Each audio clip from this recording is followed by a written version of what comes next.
So tayo po muna ay magkaroon ng review. So uncontainable God pa rin po tayo sa series natin. Okay, so summary review muna tayo. So tingnan natin, next slide, patulong po muna. Dahil ayaw gumana eh. Ayan, baka gumana na. Ayan, gumana na. Ayan, maraming salamat. So series 2 tayo pero review muna tayo. Ito po yung hindi po tong outline pero nung last week, pero ito po yung review lang. So, uncontainable wisdom, yun yung una natin. So, sa first 3 Sundays, pag-aaralan po natin yung mga katangian ng Diyos na hindi natin pwedeng taglayin. Diba? Kasi may mga katangian ng Diyos na hindi natin pwedeng taglayin. Pero may mga katangian ng Diyos na pwede ho nating taglayin. And ang halimbawa po doon, yung the fruit of the Holy Spirit. Yan, mga katangian ng Diyos yan na pwede nating taglayin. Pero ito pong uncontainable wisdom, yung hindi ho natin pwedeng taglayin yan. Diba? Only God has that kind of wisdom. At pag sinabi natin uncontainable, again, sinabi natin last week, hindi natin maikukulong, hindi natin kakahon, hindi natin malilimitahan. At isa nga doon, yung uncontainable wisdom. Ang tawag po dito sa theology is yung omniscience or all-knowing God. So ano yung matututunan natin doon? Last week, sinabi natin, wala makakapantay sa karunungan ng Diyos. At alam natin yung verse natin, Isaiah chapter 55, verses 8 and 9. So ang Diyos, ang kanyang karunungan, katalinuhan, kaalaman, hindi ho natin mapapantayan yan. And number 2, pinakamabuti ang kaparaanan ng Diyos. Diba? Nagkaroon siya ng sample doon kung gaano kataas ang langit at ang lupa, gaano yung agwat nila. Ganun yung karunungan ng Diyos, ganun ang kaparaanan ng Diyos. Sometimes hindi natin maiintindihan, pero the way of God is the best way. Yun ang pinakamabuti na dapat nating sundin. At ngayon, dumako naman tayo ngayon sa ating part 2, ang uncontainable God. Ito po yung 1, 2, 3, go! Uncontainable power. Ibig sabihin po, ang kapangyarihan ng Diyos ay hindi po natin malilimitahan, hindi natin mapipigilan, hindi natin matatalo. No one can defeat the power of God. Okay, so ngayon po I invite everyone na tumayo at basahin po natin Ephesians chapter 1 verses 17 to 20. Game 1, 2, 3, go! Dinadalangin ko sa Diyos ng ating Panginoong Jesucristo, ang maluwalhating Ama, na pagkalooban niya kayo ng espiritu ng karunungan at pagpapahayag tungkol sa Diyos upang lubos ninyo siyang makilala. Naway ng Diyos ang inyong mga puso upang malaman ninyo ang mga pag-asang na kung gaano kasagana para sa kanyang mga banal.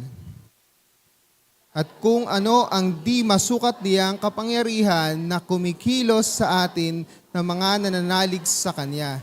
Ang dakilang kapangyarihang ding iyon, ang muling bumuhay kay Kristo. Nawala. Yan. Ang muling bumuhay kay Kristo at nag-upo sa Kanya sa kanan ng Diyos sa kalangitan. Tayo po'y manalangin. Maraming salamat po, Panginoon. Muli, babalikan namin, magbabalik tanaw kami, Panginoong Diyos, sa iyong dakilang kapangyarihan.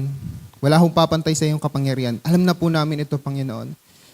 Panalangin po namin, Panginoon, na ang dakilang kapangyarihan na ito, Panginoon, ay maranasan namin sa aming kalagitnaan, Panginoong Diyos. And I pray, Lord God, na lagi namin tataglayin ito, lagi kaming mananampalataya sa iyo, Panginoon.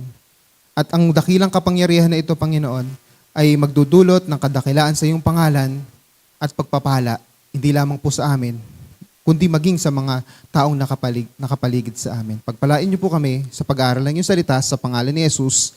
Amen. Tayo pong lahat ay umupo. So, bago natin simulan yung pag-aaral, yung outline natin, so ito po ay hindi ho typical na ang ating preaching ngayon, ay hindi typical na all about yung kayang gawin ng Diyos. Kasi wala na pong alam na natin yan Basic na yan. Yung kapangyarihan. For example po, ito po, balikan natin. Unang-una, ito po yung mga kayang gawin ng Diyos. Alam natin na ang Diyos ay makapangyarihan at walang imposible. First of all, our God is our Creator. Amen? Naniniwala ba kayo doon? You are created by God? Amen. Hindi galing sa unggoy. Okay? Hindi kayo galing sa unggoy, Okay, Naglalaro lang tayo unggoy-unggoyan. Sa unggoy-unggoy lang tayo minsan, di ba? Naglalaro po ba kayo unggoy-unggoyan? Hindi nyo alam yon? Kami lang, pang matanda lang yata yun. Okay, so alam na natin to, God is all powerful. Ito yung isang palatandaan na ang Diyos natin, kaya niyang gawin ang lahat. Ang Diyos ay makapangyarihan, all powerful. And ang Diyos natin, kaya din, ano kaya yung kayang gawin ng Diyos? Kaya niya ring hatiin ng dagat. At kung gugustuhin niya, kaya niya pong hatiin ang Laguna Lake. Diba? Naniniwala ba kayo doon? Kayang-kaya niya yung gawin yon. But the question is, for what? Alam, ang Diyos po, no, ito yung kailangan maintindihan natin. Ang Diyos po, hindi siya gumagawa ng himala just to show His power. Meron siyang purpose. And during this time, even sa panahon ni Lord Jesus Christ, bakit siya minsan nagtatanong tayo ang Diyos nagpapagaling, bakit ngayon parang hindi naman natin nakikita? Ganon, di ba? Minsan parang tatanong tayo First of all, hindi natin alam yung reason. Pero yung obvious na sagot, dahil nung panahon na yun, wala pang Biblia. God is trying to reveal Himself. Kaya nga kung mapapansin natin sa Biblia, ano ang tawag? Ano yung sa English ng miracle, nung himala? Signs and wonders. Bakit hindi miracle yung ginamit na salita? Signs. Ano yung signs? Tanda. Ibig sabihin na si Lord Jesus Christ, nung gumagawa siya ng himala, signs and wonders ang ginamit na salita, ito yung tanda na si Jesus na nga yung pangakong tagapagligtas. Yun yung, kaya nung panahon na yun, si Lord Jesus Christ, dahil gusto niyang patunayan, ako yung pinadala ng Diyos Ama. Kaya wag ko tayong magdududa na para bang minsan kasi ang thinking, ay nagbago na yata ang Diyos, iba na yung Old Testament, iba ang New Testament, iba yung panahon ngayon. Hindi po nagbabago ang Diyos. Nagbabago ang panahon pero hindi nagbabago ang Diyos. Kung ang Diyos ay kayang magpagaling noon, kaya niya pa rin magpagaling hanggang ngayon. And sometimes, di ba, sa ating kalagitnaan, may nakakaranas ng kagalingan. Di ba? Yung minsan na mula sa pananakit ng tuhod, i-share sa nating kapamuso during our communion, nawala, gumaling. So yung tanong, bakit minsan nananalangin tayo, tapos hindi naman sinasagot ng Lord, tingnan natin, alamin natin dito. Kasi alam natin, uncontainable ang power ni God, pero sometimes, ito po yung lesson natin sometimes, ano yung problema, bakit hindi natin nararanasan? Okay? Or tila ba minsan parang ang tahimik ni Lord?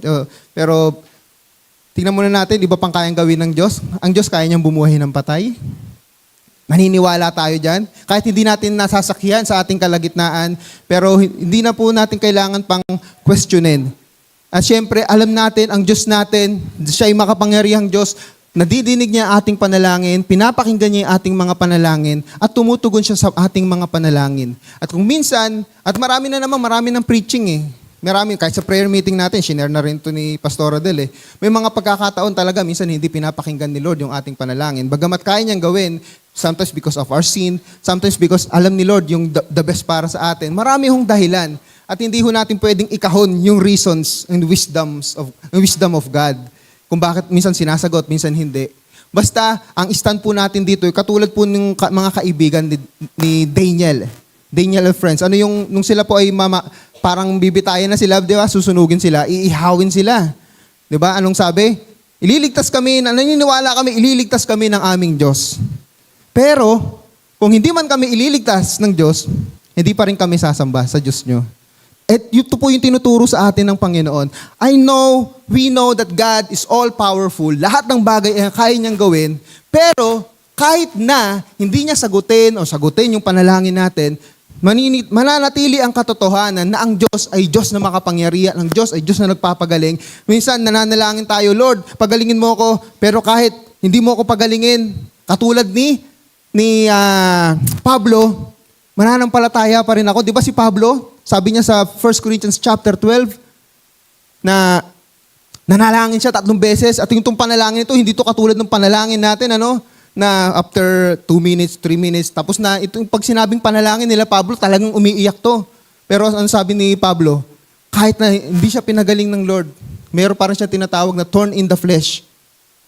Pero sabi ni Lord sa kanya, may grace, ang biyaya ko ay sapat. Diba? Nahahayag ang aking kapangyarihan sa iyong sakit, sa iyong kahinaan. Wala na pong question sa kapangyarihan ng Diyos. Kaya yung ating bibigyan po ng diin dito,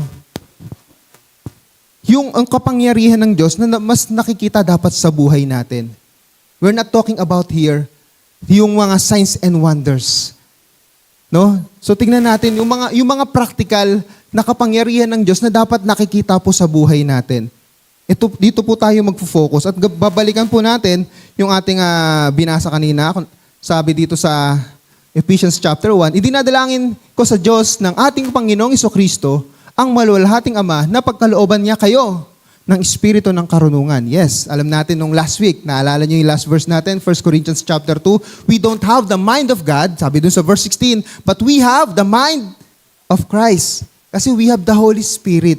Kaya rin po nating taglayin ang karunungan na nagmumula sa Diyos. Bagamat hindi natin kayang maabot ang kanyang karunungan, ano?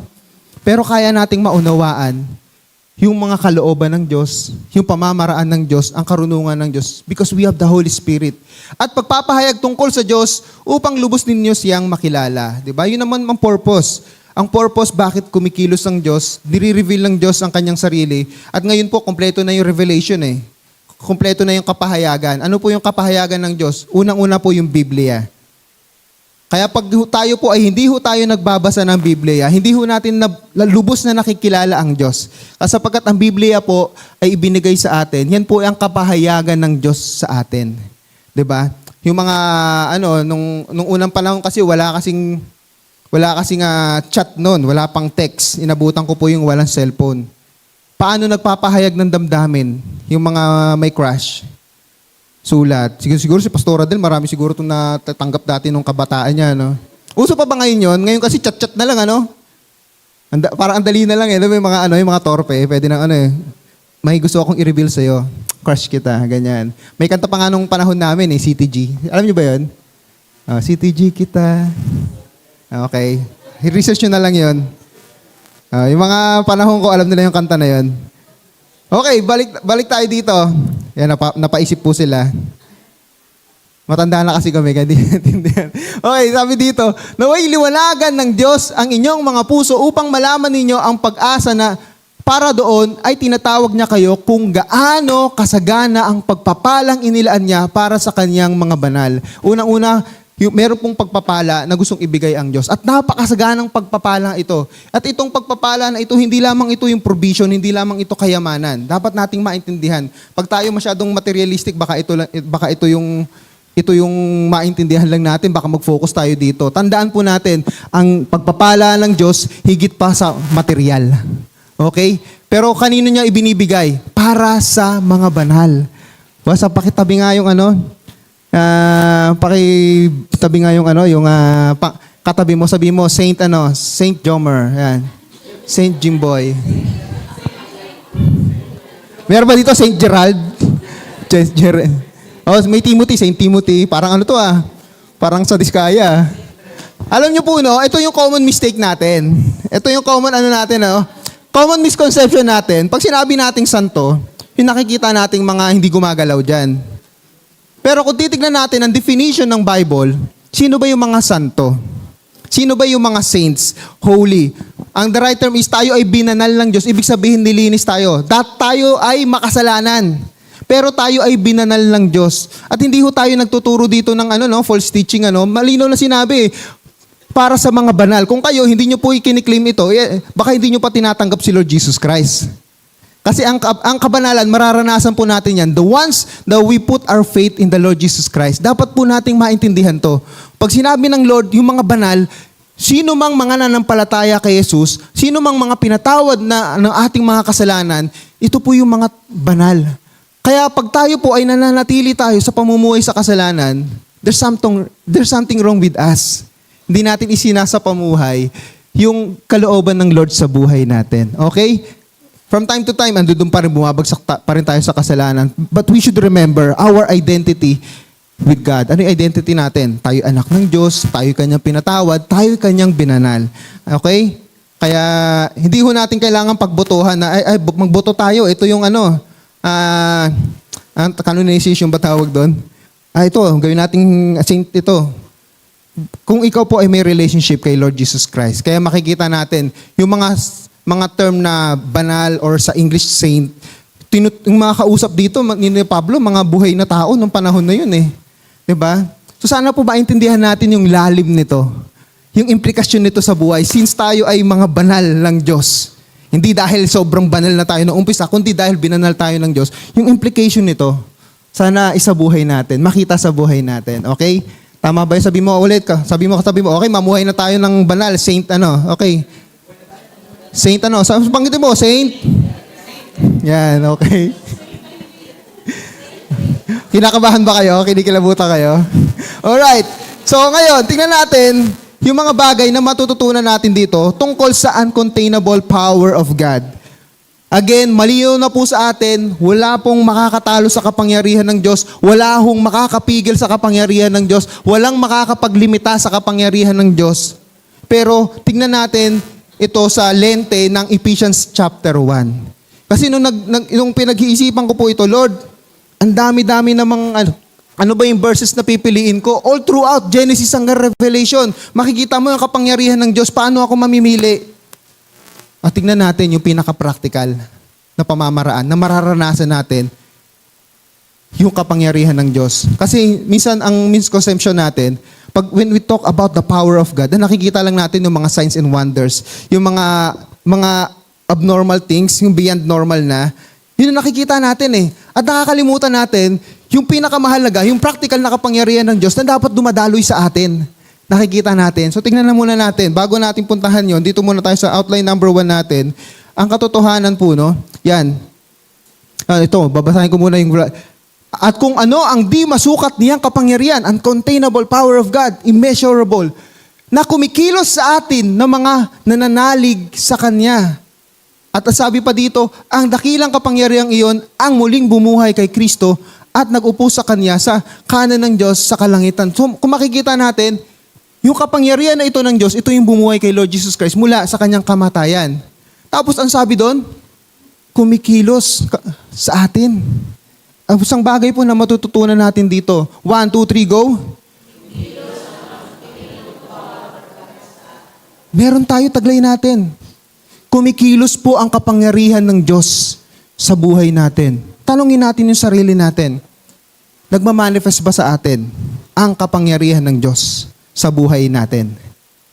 Again, wag po tayong tumingin sa mga supernatural things.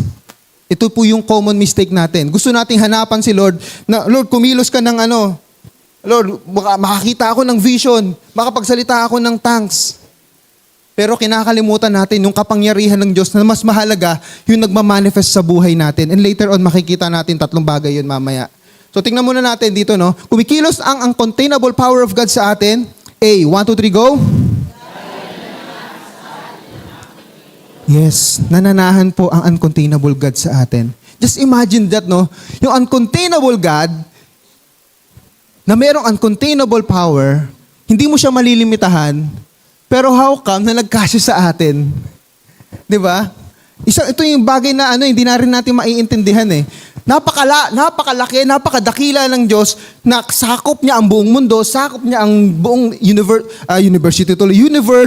galaxies, lahat. Pero at the same time, this great God na kagaya ng kinanta natin kanina, kayang manahan sa puso natin, sa buhay natin. Sabi po dito, Ephesians pa rin tayo. Sa verse 13, sa pamamagitan ni Kristo, kayo rin na nakarinig ng salita ng katotohanan ng magandang balita na nagdudulot ng kaligtasan at sumampalataya sa Kanya ay, basahin natin pula, 1, 2, 3, go. Bilang tatak ng pagkahirang sa inyo. Just imagine that. The all-powerful God is living in you. Alam ba natin yon? Nare-realize ba natin yon? Ang makapangyarihang Diyos, hindi lamang natin siya kasama. Nananahan siya sa atin. Magkaiba yun, di ba? Pag sinabing kasama, alam natin yung side by side. Pero hindi lang ito natin kasama ang Diyos. Nananahan siya. Kailan siya nananahan sa atin? Nung tayo ay sumampalataya kay Jesus. Sabi dito sa verse na ito. Just imagine that. Di ba? Pagka meron kang padrino di ba? Mag-a-apply ka. O kaya kung ikaw ay politiko, di ba meron kang mga HPG, ganyan. Oy, tayo? Mag-counterflow tayo. Meron tayong padrino, ganyan. Pagka meron kang kilalang tao, di ba, parang proud ka na. Ba, makamayan mo si Manny Pacquiao, o yung mga dakilang tao, makamayan mo si LeBron James, proud ka na eh. Okay, papasok ka sa trabaho, may kakilala ka, ay, kakilala ko yung CEO nito. Just imagine, the uncontainable God, ang makapangyarihang Diyos, hindi mo lang siya kasama, nananahan siya sa'yo. That is through the Holy Spirit. At dahil ang Diyos ay nananahan sa atin, pangalawang bagay, 1, 2, 3, go. Yan, taglay din natin ang uncontainable power of God. Again, wag ho tayong tumingin dito sa mga beyond normal. Tignan natin yung tatlong bagay mamaya pagpukusan natin. Sabi dito sa verse 19, Ephesians pa rin. Ang titignan po natin dito, Ephesians chapter 1 at iba pang mga chapters. At kung ano ang di masukat niyang kapangyarihan na kumikilos sa atin ng mga nananalig sa Kanya. Malinaw po na sinabi, ang kapangyarihan ng Diyos, hindi ho natin kayang sukatin. And at the same time, dahil ang Diyos na makapangyarihan ay nananaan sa atin, kumikilos po ang Kanyang kapangyarihan. Actually, kung babasahin niyo po yung English nito, power that works within us. Dito kasi sa Tagalog, kumikilos lang eh. Pero sa English, mas malinaw, specific. Power that works within us. Kapangyarihan na kumikilos sa loob natin, kung magiging literal yung Tagalog. Kaya nga, laging sinasabi ni Lord, don't fear. Bakit? Hindi mo lang kasi kasama ang Diyos, nananahan siya sa iyo. Huwag kang mag-alala. Kung may pangangailangan ka, huwag kang mabalisa. Bakit? Kasi hindi mo lang siya kasama. Nananahan siya sa iyo. Pero sometimes, bakit nakakaramdam tayo ng takot? Later on, mas maiintindihan natin. Bakit minsan natatalo tayo? Natila ba yung kapangyarihan ng Diyos hindi natin nararanasan? Later on, sa kaduluduluhan nito, ito po yung magiging challenge natin. Kaya hindi ho tayo nag-focus dito sa kung ano ang kayang gawin ng Diyos. Kundi kung ano ang kayang gawin ng Diyos kung susunod tayo sa Kanya. Kung mananampalataya tayo sa Kanya. Kung gagawin natin yung kagustuhan ng Diyos, later on malalaman po natin. Alam niyo po, meron po ako napanood na pelikula kasi during my time, nung kabataan ko po, usong-uso yung yung PlayStation, yung Final Fantasy. Sino yung mga Final Fantasy era dito? Doon hindi ako naglalaro noon, pero meron ako napanood na movie, yung title, Final Fantasy Spirits Within. Familiar ba kayo doon? So, search nyo na lang, mga mamaya, no? So, meron silang kalaban noon, mga phantom spirits. So, pumapatay siya ng mga tao, parang kinukuha yung mga kaluluwa. So, para matalo yun, kailangan madikit sa life. Yung life form. Ang tagal na kasi, hindi ko na maalala, VHS pa noon eh. Kaya hindi ko na maalala. So, ngayon, yung life form na yun lang yung makakatalo doon sa kalaban na yun. So ngayon, pag binibira nila ng missiles, mga barel, lalong lumalakas yung kalaban. At doon sa kadulo-dulo, yung problema, yung pag-asa nila, yung sa bandang dulo ng movie, nadikit na yung kalaban doon sa life form na yun. Parang halaman siya eh. So ngayon, yung pula, unti-unti nagiging green na siya, tapos natatalo na yung mga kalaban. Pero ang problema, mula doon sa spaceship, bumira ng missile. Ngayon, lumakas ulit yung kalaban. Tapos, hanap sila ng hanap ng life form. Yung pala, nasa isang bida, nasa loob ng kanyang katawan. Kaya nung minsan dumikit yung yung kalaban sa kanya, kinuha yung kanyang espiritu. Pero dahil nasa tangan-tangan niya yung life form na yon, nagsimula natalo yung kapangyarihan ng espiritu ng kalaban. Hanap sila ng hanap ng life form na yon na makakatalo dun sa kalaban nila. Tangan-tangan lang pala nung isa sa mga bida. Ito yung bagay po na hindi natin uuunawaan. Hanap tayo ng hanap sa Diyos. Lord, nasaan ka na? Tinatanong natin, hindi natin naiintindihan, nakakalimutan natin, kasama mo ang Diyos na nananahan sa iyo. Diba? Dumating na ba sa punto na tinanong mo si Lord, Lord, bakit ang tahimik mo? Pero, ang sabi ng Biblia, nananahan siya sa iyo. Ang makapangyarihang Diyos, hinahanap natin. Pero ang problema, bakit minsan ang tahimik, uncontainable God? Bakit hindi natin namamalas sa buhay natin? So, tignan muna natin ang bunga ng uncontainable power of God. Mamaya natin sagutin yun. Tatlong bagay po ang makikita natin dito. Ang bunga ng uncontainable power of God sa atin. According dito sa sulat po ni Pablo. Kaya hindi na tayo dumaan sa ibang pang mga talata eh. Tignan na lang natin yung kapangyarihan ng Diyos na ito na mas para sa akin, mas mahalaga siya eh. Kaysa hatiin mo yung wawa, bumuhay ka ng patay, O mula sa taas, magparami ka ng pera, o magpaulang ka ng pandesal, ang mahalan ng pandesal ngayon, 3 piso na. Di ba? Kundi yung kapangyarihan ng Diyos na may kapakanibangan sa atin. Sabi dito, again, naway liwanagin, paulit-ulit po natin babasahin, kung gaano kasagana ang pagpapalang inilaan niya para sa kanyang mga banal, ang di masukat niyang kapangyarihan na kumikilos sa atin, mga nananalig sa Kanya. Ano po yung bunga ng uncontainable power of God sa atin? 3 bagay po. 1, 2, 3, go. Yan. Kaya hindi ho tayo nag-focus sa kung ano yung kayang gawin ng Diyos beyond normal. Kasi nakakalimutan natin yung pinaka-basic sana. Ito po, wala hong ibang pwedeng makagawa nito. Walang ibang Diyos ang pwedeng gumawa nito. Buhayin tayo mula sa spiritual na kamatayan. Sabi po dito, sa Ephesians pa rin tayo, pero sa chapter 2 na. Sabi dito, nung unay patay kayo dahil sa inyong mga pagsuway at mga kasalanan. Just imagine, if we don't have relationship kay Lord Jesus Christ, mananatili ho tayong patay sa kasalanan. Ito po yung uncontainable power of God. Ito po yung dakilang kapangyarihan ng Diyos na ang Diyos lamang po ang pwedeng makagawa nito. Patay na tayo sa kasalanan. Pero again, ipinapaalala sa atin, ito yung dakilang kapangyarihan ng Diyos na naranasan natin. Sino ba yung kausap dito ni Pablo? Zombie? Noong unay patay kayo. Alam natin, hindi ho physical ang tinutukoy ditong kamatayan. Paano sila saan sila patay? Patay spiritual kasi wala ang Diyos sa buhay nila.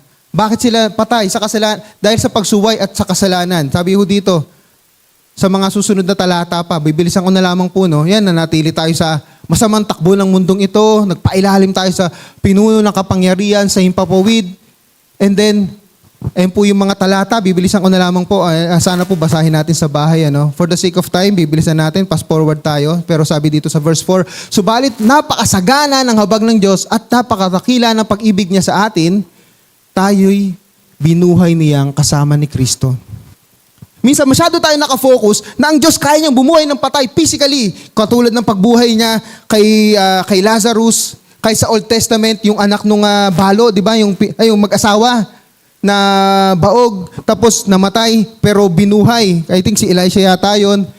Pero nakakalimutan natin, tayo mismo nakaranas sa pagbuhay ng Diyos sa atin. Kasi patay tayo dati. At itong kapangyarihan ng Diyos na ito, nararanasan po natin.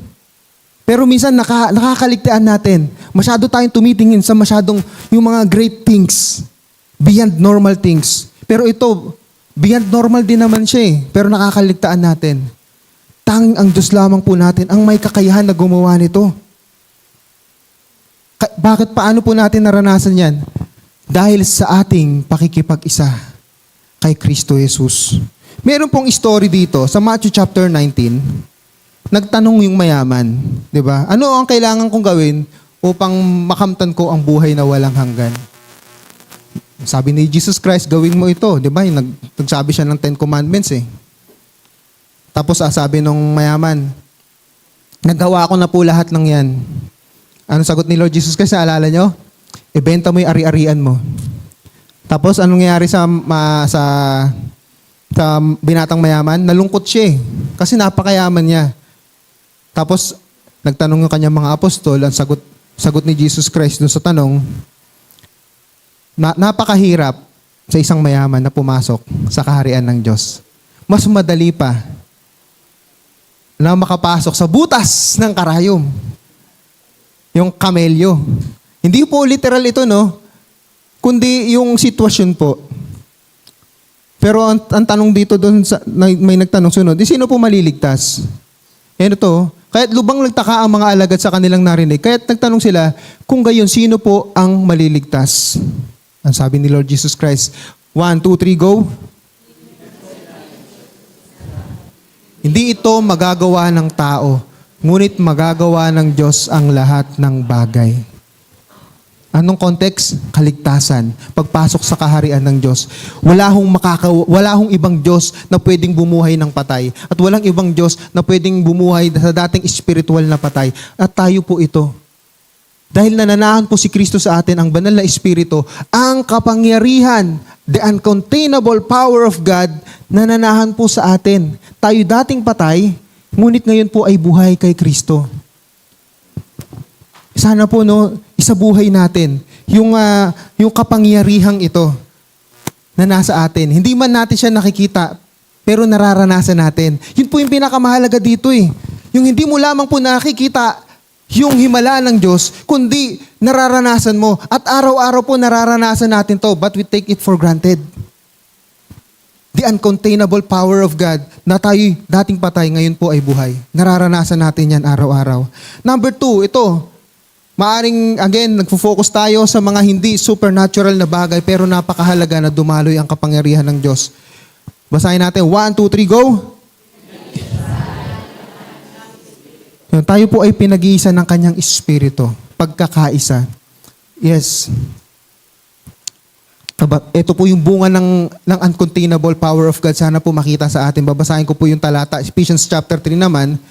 So, papass forward ko na po, no? Sabi dito sa verse 3:20, sa Kanya na makagagawa ng higit pa kaysa maaari nating hilingin at isipin, sa pamamagitan ng kapangyarihang kumikilos sa atin, sabi sa English, according to the power that is at work within us. Kumikilos ang kapangyarihan ng Diyos. At para mas maintindihan natin, forward natin. Kasi yung Bible po, wala pong chapter yan.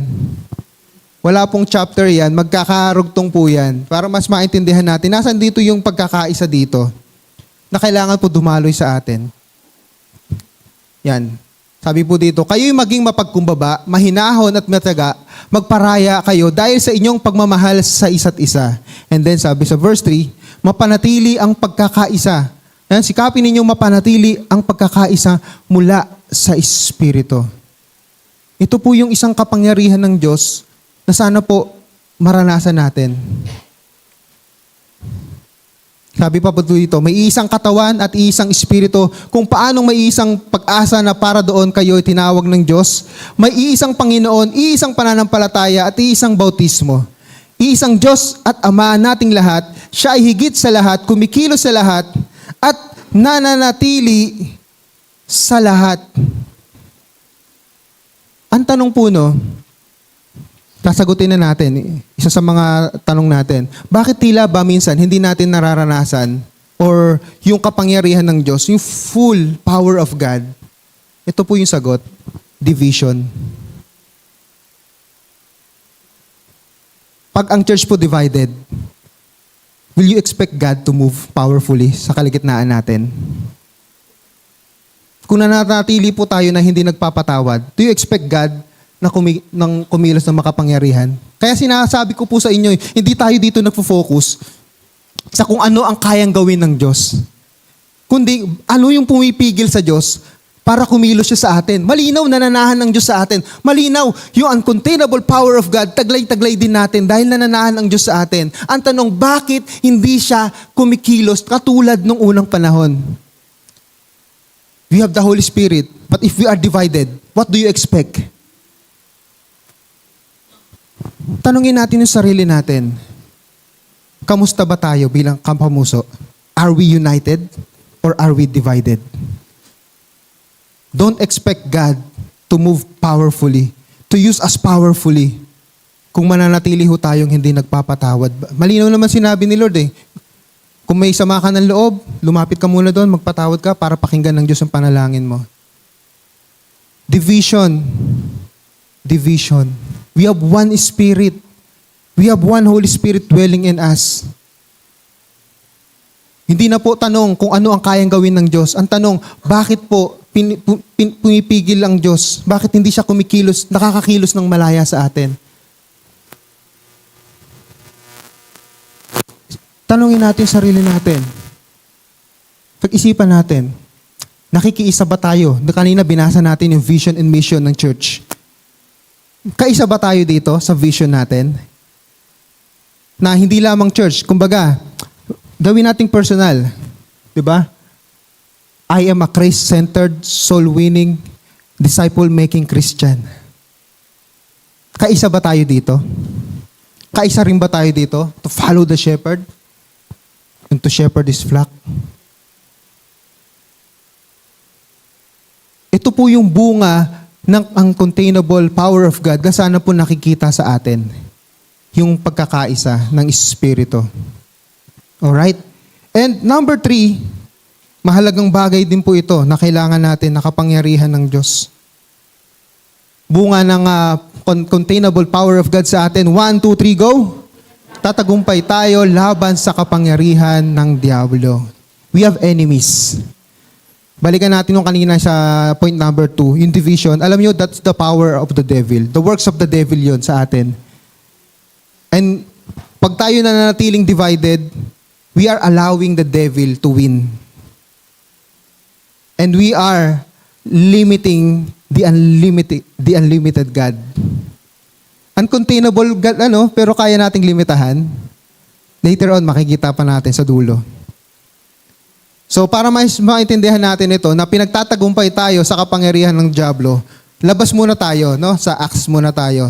Sa Acts po, makikita natin dito sa Acts chapter 19, si Pablo po ay pumunta po siya ng Epeso. Ayan, hanggang siya ay makarating sa Epeso, may natagpuan siya roon na ilang alagad. Nanatili po si Pablo sa Epeso. Ano po yung situation sa Epeso? Yung mga tao po doon, ito po yung pinapractice nila. Marami sa mga dating gumagamit ng mahika ang nagtitipon ng kanilang mga aklat at sinunog ang mga ito sa harapan ng madla. Sa kabuuan, ang halaga ng mga ito ay umabot sa 50,000 salaping pilak.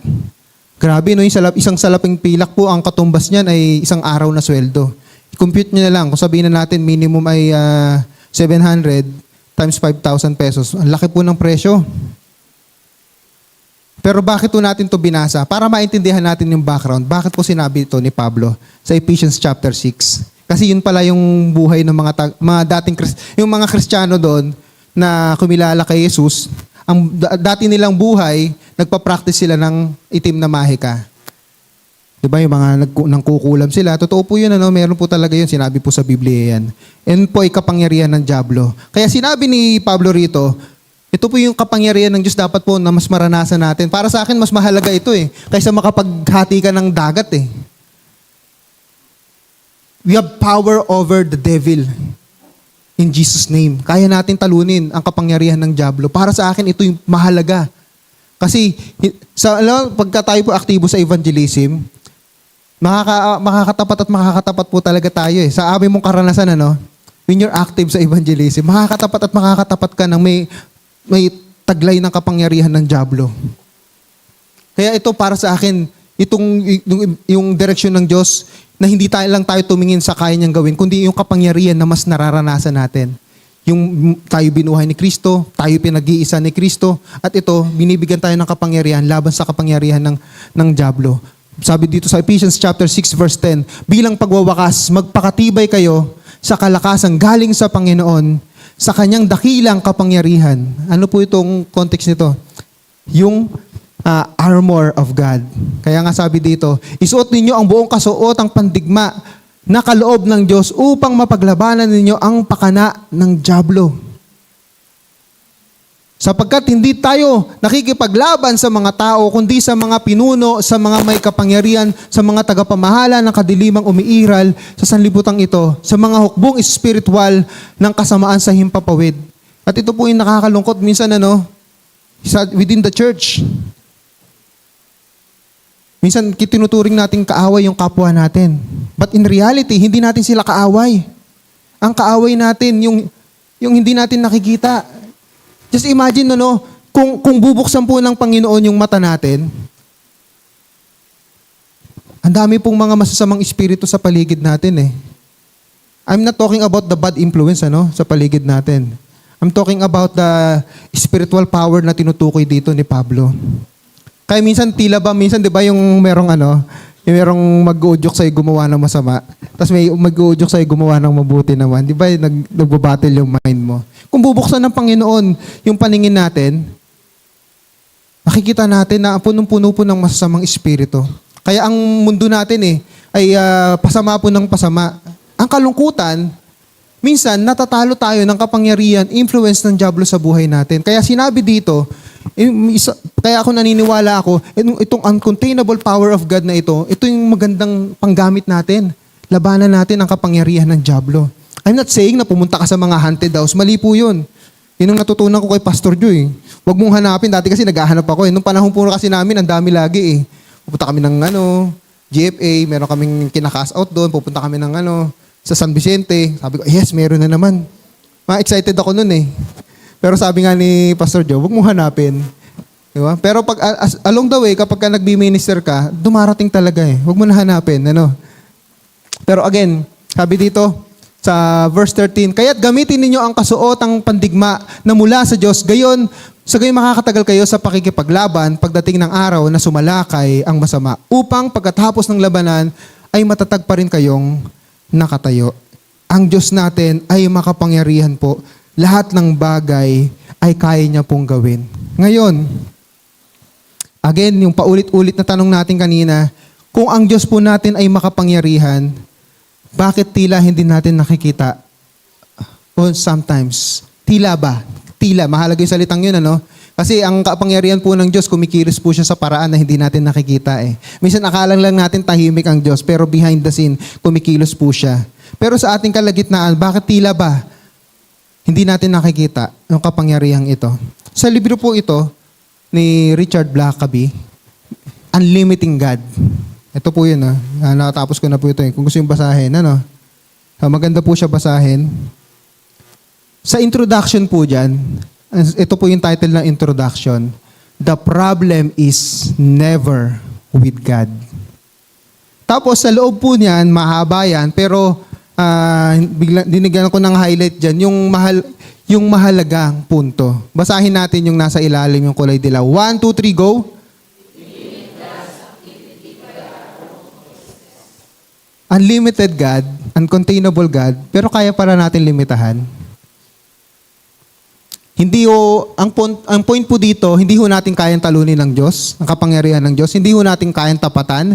Wala ho makakatapat sa kapangyarihan ng Diyos. Pero ang point po dito, ang pagkilos ng Diyos na makapangyarihan ay nalilimitahan po natin by our choices at kung paano po tayo mamuhay. Number 1, kaya balikan natin yung point number 1 natin yung kasalanan. Kaya minsan, ang Diyos hindi ho makakilos sa atin pag tayo'y namumuhay pa rin sa kasalanan. Kaya may mga bagay ba dapat tayo na dapat isuko? Kung tayo po ay hindi nagbibigay ng panahon para maranasan, halimbawa po, kaya napakahalaga po yung pagbabasa ng Biblia, yung pananalangin. Kasi during this time, nagkakaroon ng malayang pagkilos ang Diyos sa buhay natin. Kaya minsan siguro, natatalo pa rin tayo. Kung natatalo pa rin tayo, paulit-ulit bumabagsak tayo sa kasalanan, tanungin mo muna yung sarili mo. How much time do you spend praying with God? How much time do you spend reading the Bible? Again, back to basic. Back to basic. Minsan, hinahanapan natin ng mga supernatural things si God. Pero back to basic tayo. Word, prayer. Nang problema, wala ho sa Diyos. Ang problema sa atin. And even yung unforgiving heart, yung hindi po pagpapatawad, nalilimitahan po natin ang pagkilos ng Diyos sa buhay natin. Tingnan natin yung sarili natin. May mga bagay ba dapat tayo kailangang isuko? May mga tao ba dapat tayo na dapat patawarin? May mga bagay ba tayo na dapat gawin para maranasan natin yung supernatural things from God. Mga kapamuso, the problem is never with God. Again, ito yung mga tanong, namumuhay ba ako bilang isang patay na sa kasalanan, ngunit buhay naman sa kapangyarihan ni Kristo? Kung tayo namumuhay pa rin tayo sa kasalanan, we are unlimiting the unlimited God. Hindi dahil ang Diyos ay kaya nating talunin, hindi dahil ang kapangyarihan ng Diyos ay kaya nating limitahan, kundi ang pagkilos ng Diyos ay nakadepende po sa atin. Hindi po siya tulad ng mga stalker na susundan na parang guguluhin ka ng guguluhin o tulad ng masamang espiritu na kung gusto kang guluhin ng masamang espiritu, guguluhin ka niya.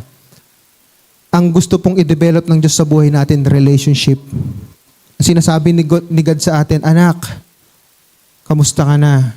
May panahon ka pa ba para sa akin? Binuhay mula sa spiritual na kamatayan sa pamamagitan ng uncontainable power of God. Kamusta na po tayo? Namumuhay ba tayo ng may pagkakaisa at pagmamahalan mula sa Espiritu? Tandaan po natin, the division in the church, limiting the power of God. The division in the church, pag may division po sa church, nalilimitahan po natin ang pagkilos ng Diyos sa ating kalagitnaan. At hindi lamang po sa church yan, kahit sa personal na buhay natin.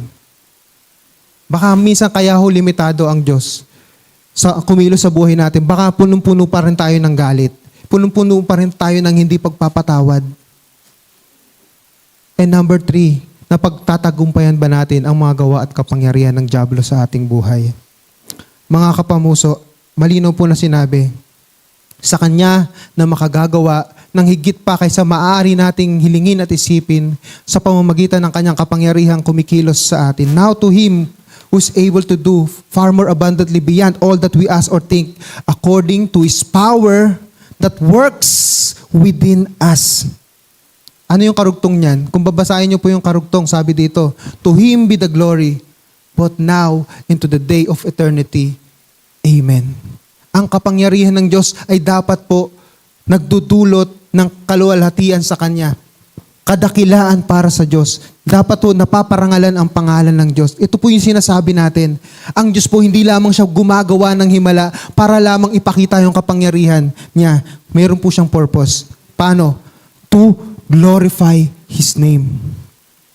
Kaya nga ito pag tayo ay divided, is God glorified? Kung tayo nananatili sa kasalanan, is God glorified?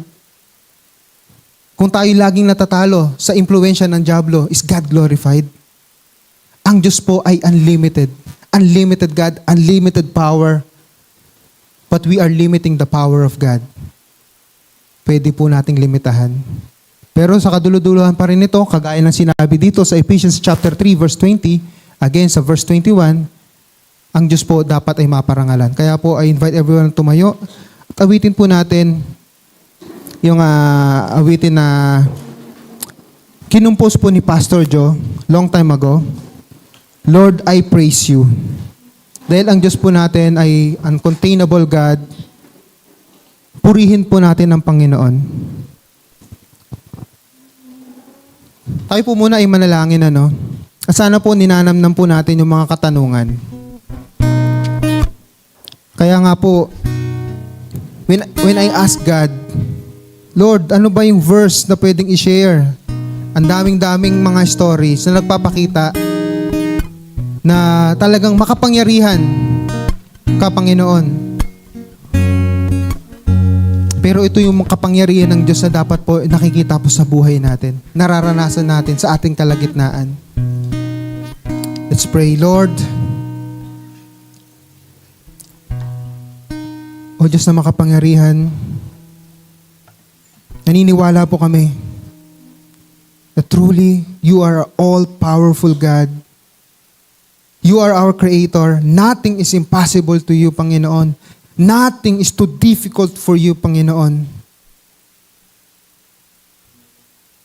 Pero patawad o Panginoong Diyos. Kung marami hong pagkakataon sa buhay namin at maging sa iglesyang ito, that we are limiting you, O God. Patawarin niyo po kami, Panginoon. Kung dahil sa aming bitterness, division, still sinning, Panginoon, we are limiting yung pagkilos mo, Panginoon. Lord, hindi mo po kalooban na kami ay manatiling talunan. We are more than conquerors with Christ. Kayo ay makapangyarihang Diyos, Panginoon. Binigyan niyo kami ng kapangyarihang ito, hindi lang para magbukas o bumuhay ng patay, maghati ng dagat, magpagaling. Pero yung pinakamahalaga na dapat nakikita sa amin, Lord, kami ay binuhay mo mula sa spiritual na kamatayan. Only you can do that, Panginoon. At Panginoon, pinag-iisa mo kami ng iyong banal na espiritu. Kapag divided ang church, Lord, ang kapangyarihan mo, Panginoon, ay hindi po nakikita. Hindi po namin napapatunayan. Sabi po niyo, Panginoong Hesus, sa John chapter 14, 34-35, love one another. If we love one another, kayo po, Panginoong Hesus, kung kami ay nagmamahal tulad ng pagmamahal mo, Panginoon, napapatunayan namin na truly that we are disciples of Jesus. Lord, we know that you are uncontainable God and you have this uncontainable power. And we need that power to manifest in our lives, Panginoon. Tulungan niyo po kami, Panginoong Diyos. Pero kasuluduluhan ito sa deklarasyon nga po ni Pablo sa Ephesians chapter 3 verse 20, now to Him who is able to do far more abundantly beyond all that we ask or think, according to the power that works within us, sabi sa verse 21, to Him be the glory, both now into the day and eternity. Amen. May we bring glory to your name, Panginoon, as your power, uncontainable power, will manifest in our lives. Thank you, O God. In Jesus' name we pray. Amen. And let us